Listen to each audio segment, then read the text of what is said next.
Я сегодня вам хочу показать, как мы делаем планировки. Один из наших клиентов любезно согласился поучаствовать в видео. За это ему огромнейшее спасибо. Это апартаменты в уже построенном доме, эта квартира сдается в вайтбоксе. То есть там уже есть пол, стены, двери, потолок и все такое. Сейчас я вам покажу, как мы все это будем сносить и переделывать в нормальную квартиру.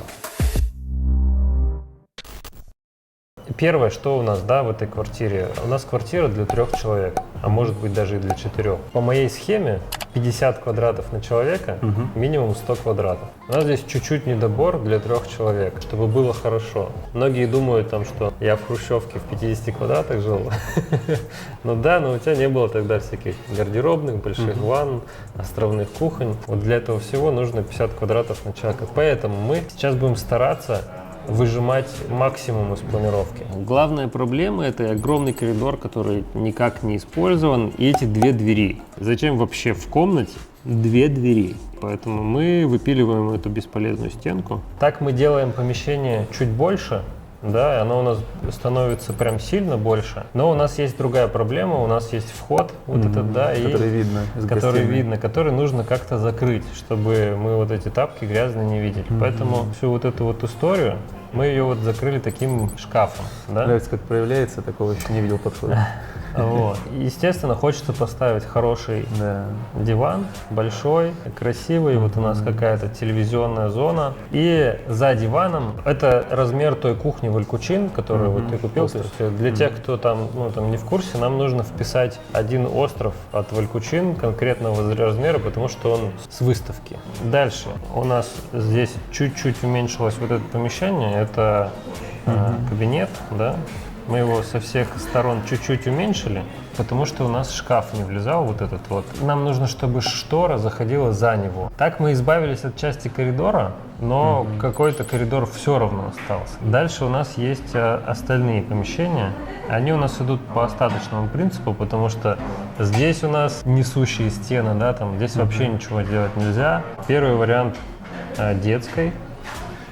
Это вот такая кровать, шкаф, диван и вариант ванны. Вот здесь вот у нас вырисовывается душевая с большой такой раковиной. Не знаю, будет это 2 раковины, это будет 1 раковина, будет большая раковина. А вот эту вот всю гардеробную пришлось убрать. Она небольшая на самом деле, ничего не поменялось, но зато у нас огромная прихожая теперь стала. Теперь можно, если есть коляска, например, там коляску можно поставить уже. Много чего можно сделать, и не надо там ютиться, можно нормально развернуться. Дальше. Естественно, конечно, я уже говорил об этом, что тут не хватает стола. Хочется, конечно, поставить стол, сюда. Прикольно. Но тогда не влезает диван, поэтому я подумал, что можно поставить диван. И придется, конечно, выпилить вот это вот место рабочее.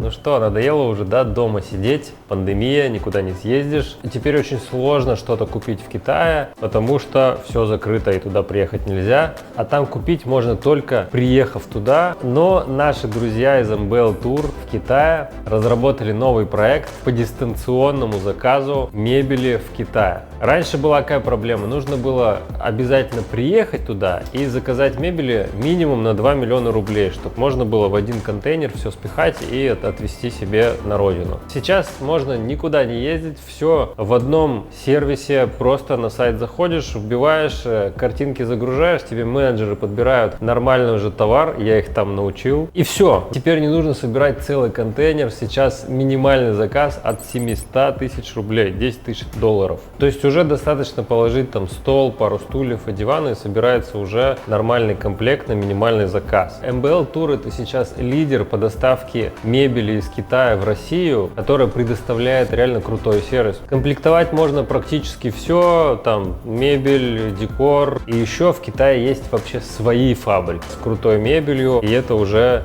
никакая не реплика. В общем, ссылочки все внизу в описании. Сейчас с MBL Tour покупать мебель в Китае стало сильно удобнее.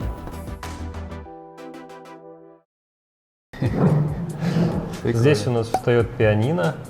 Шкаф может быть длиннее, Ну вот да. этот. В прихожей может быть разная конфигурация, уже в зависимости от того, как нравится. Например, до этого конфигурация была. Здесь можно, например, спрятать вещи какие-то. Мы типа повесили на открытой вешалке. Ну, не надо ничего открывать там. Они ровно за шкафом, и их не видно.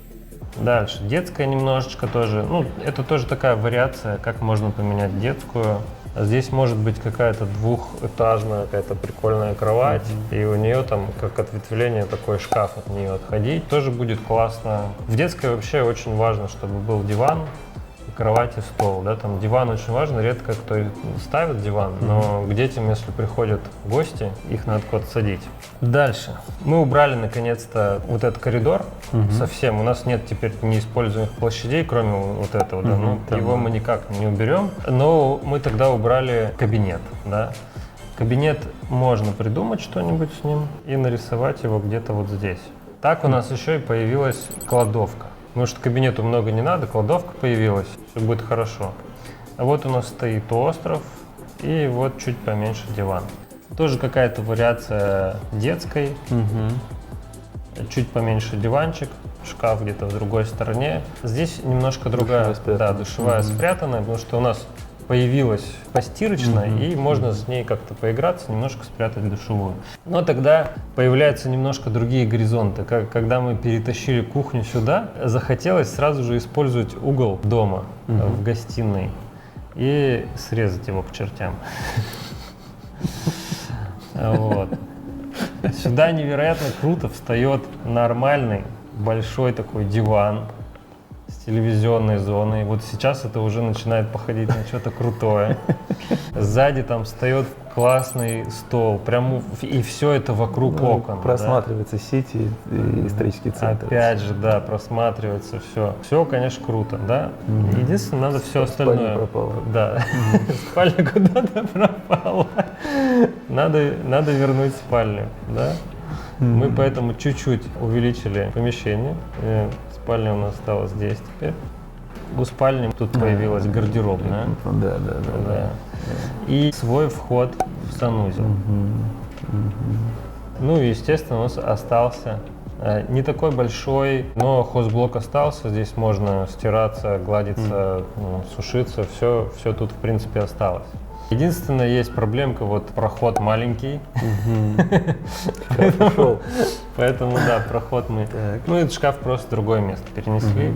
Это концепт. Это каких-то деталей нет, там зеркала, там ключницы. Но мы такой вот концепт сейчас согласовываем, чтобы понять, в какую сторону ехать. На самом деле квартира классная. Много чего можно придумать с ней, да, там прикольного. Ну вот и стараемся, придумаем что-то. Еще одна вариация там на тему детской. Раз так много планировок, пришлось и детскую во все стороны крутить. Самое главное, старались просто, чтобы окно было слева от стола. Видел подход, когда прямо в окно стол располагают. Есть такая штука в окно, но это очень плохо. Объясню. У меня был обычный панельный дом, когда зима затыкивает полностью окна и делают их герметичными. Ты не можешь ни проветрить, ничего вообще. И я вот так вот сидел, значит, ровно под окном батарея. Я сижу, и она сжигает весь воздух со мной.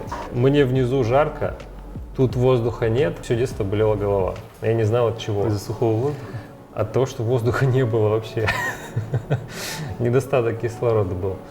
Потом, когда я понял, в чем, вот только несколько лет назад понял, у меня теперь голова не болит, я знаю, когда только она начинает, я прям чувствую, и я открываю окна или что-то там. Для ребенка это не очень хорошо. То есть ты был до нас, сколько студий было? Я начал вообще с попытки быстро навести марафет, быстро-быстро к Новому году въехать. В общем, не получилось мне сделать малой кровью, я понял, что получается плохо. Да, крутая квартира, зачем, конечно, она должна сиять. Потом я думаю, окей, и, собственно, по рекомендациям одного из партнеров. То есть кто-то из партнеров порекомендовал какую-то студию? Да, я просто знал, что они делают. Студию. Да, они делают. Это опытная студия, и там, звездам делает эта студия. Камеру это надо или нет говорить. Более демократично оказалось в обсуждении ценообразования. Ну, дешевле они были, да? Да, в раза 3. 3 раза дешевле. Так. Ты же про нас знал и сравнивал? Я вас знал, мне очень всегда нравилось то, что вы делаете, слежу за вами несколько лет, но я не пустился в это приключение по той причине, что мне хотелось ехать к Новому году, во-вторых, я понимал, что с вами уж если идти, то надо не ограничивать себя, надо прямо все переделывать, чтобы было классно. Я понимал, что у меня там 5 миллионов, да, куда я с этими 5 миллионами с вами разгуляюсь. И я решил, что ну вот так получится, наверное, и дешевле, и практичнее, и быстрее. Так. Но мы подошли к моменту, в котором я понимал, что мне не нравится то, что происходит. Планировка, я вижу, ебись сделана. Особенно третий вариант, когда просто, я говорю, там третий вариант. Просто взяли зеркально диван в другую сторону повернули. Я так и думаю, ну все, это, короче, все понятно. Миллионы все равно тратишь, удовольствия не получаешь. А по времени я понимал, что все равно чудо не случится, все равно это будет, ну, там, в лучшем случае, Новый год. И дошел до вас. Но прежде чем до вас дойти, я еще обратился в молодое агентство. Получается, что было раз, два, три, даже 4 человека, которые пытались сделать планировку. До нас. Да. 4 человека до нас еще чертили планировку. Планировки. Ну, часто было там 1, 2, после второго уже все, ну ладно, пойдем. Вот примерно так у нас происходит согласование планировок. Напишите мне в комментариях, какая из планировок вам понравилась больше всего. Вот 1, 2, 3, 4. А я уже позже покажу, какой в итоге планировку выбрал наш клиент и что там получается. Все, там, вот эти лайки, колокольчики, подписки и пока-пока.